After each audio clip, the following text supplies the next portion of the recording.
Para sa akin, hindi ano eh, kasi kung mayroon man mangyari sa akin, hindi ko kawalan yan eh. No, kasi basta ako nag-aaral. Kung mayroon mag-ano sa akin, sila may problema. Ako wala nang problema. Dalangin ko lang na sana dito wala naman sila.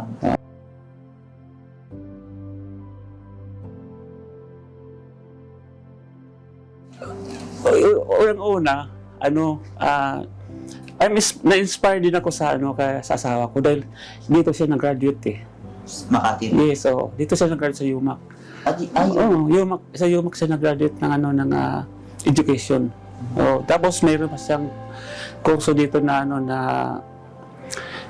business administration.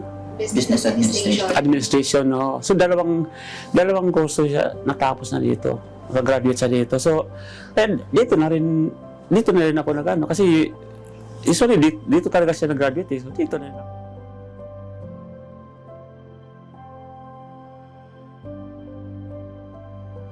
Siguro kung depende yun sa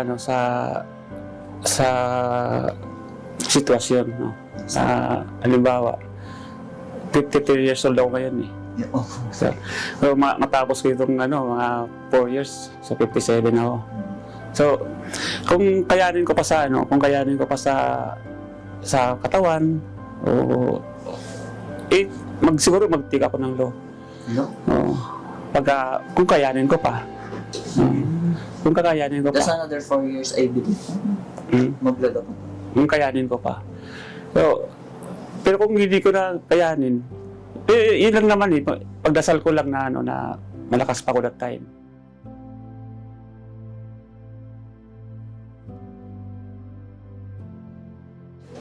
Actually, nung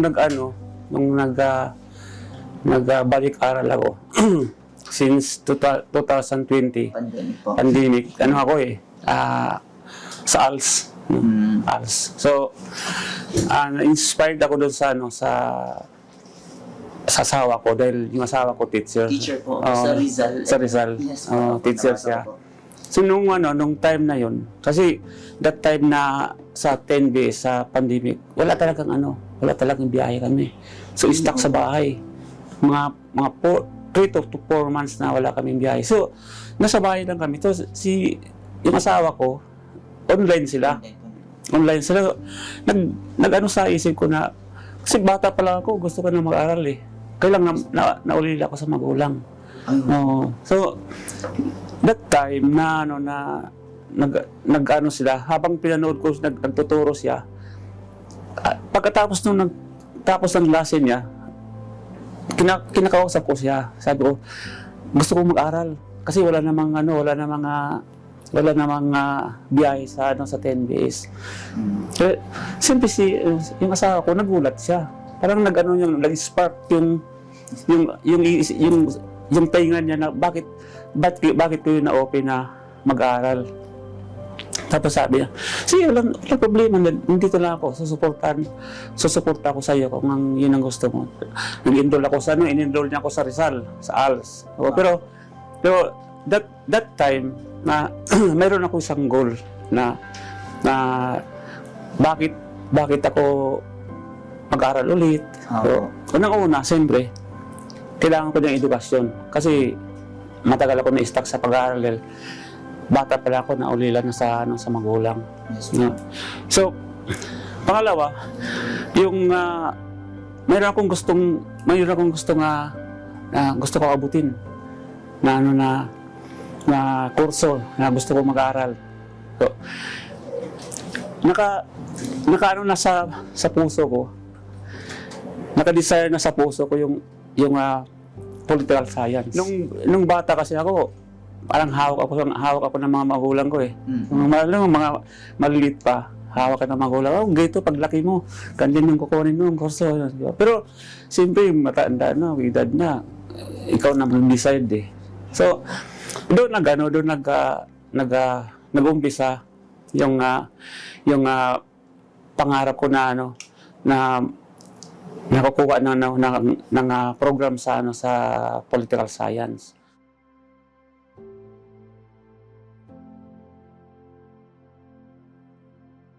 Sabi nga pag mayroon kang itinanim, mayroon kang aanin.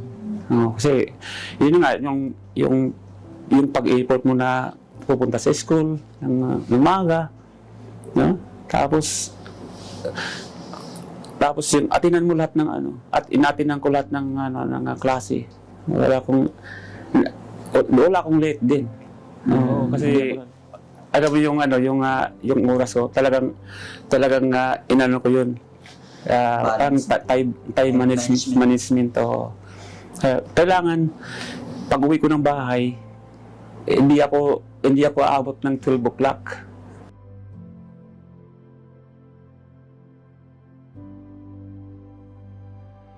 Ito lang, dahil lahat tayo dito na nag-aral ay nangarap, no?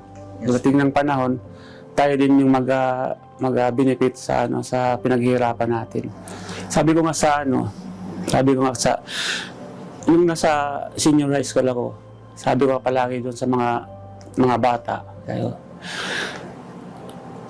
habang may nagpapaaral sa inyo, habang may magulang kayo, mag-aral hanggang sa matapos niyo yung gusto niyong abutin. Kasi sa sitwasyon ko that time na halos 3 dekada mahigit na hindi ako talagang gusto ko mag-aral kung hindi lang ako naulila sa magulang. Siguro hindi ko alam kung nasaan ako ngayon. Kasi bata pa ako naulila sa magulang eh. Okay. Yung magulang ko gusto ako makatapos. Ako din gusto ko rin makatapos. Kaya kaya para lang siyang bulan na nawala sa akin. Lahat sila eh. Ako lang natitira. Kaya kung gustuin ko man na mag-aral noon pa. Pero ang hirap ng sitwasyon ko eh. Kaya yung ginawa ko lang, naghanap buhay lang ako para ma-survive ko yung sarili ko, matustusan ko yung sarili ko. Survive din po. Oo. So, sa awa naman ng Diyos, hindi naman tayo pinapabayaan. At binigyan pa rin ako ng pagkakataon na muli mag-aral.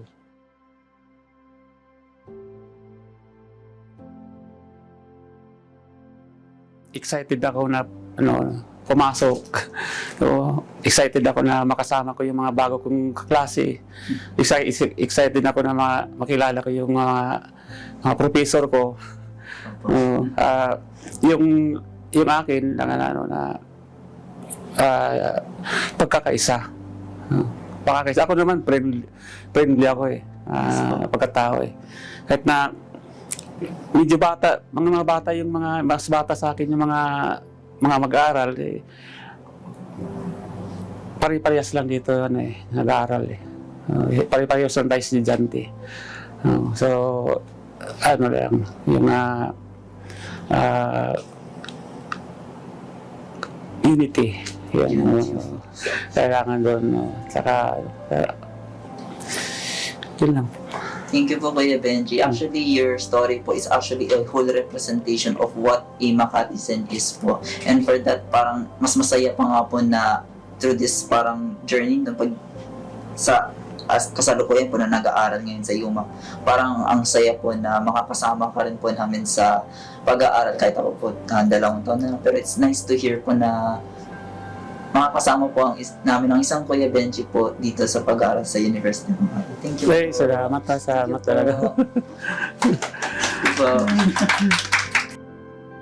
I am Kuya Benji, a great brave hero